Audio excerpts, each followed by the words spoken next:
Hi, welcome to SCM Technologies.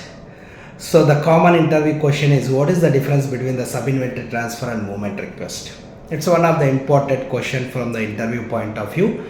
The both transactional mechanism is same, right? So the material is moving from one sub-inventory to another sub-inventory, either it is a movement request or sub-inventory. But the major difference is the movement request level, the documentation process is coming into the pictures, the transaction is recording for the documentations, and the sub-inventory process there is no any documentations. On the immediate basis, the material is transferred from one sub-inventory to another sub-inventory without documentations within the organization, right?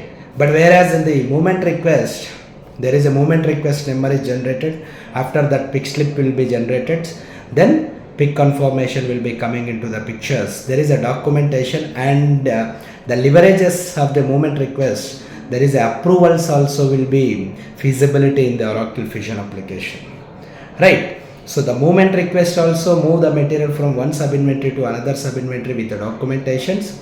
But whereas in the sub-inventory transfer, the moment the transfer the material from one sub-inventory to another sub-inventory without documentation.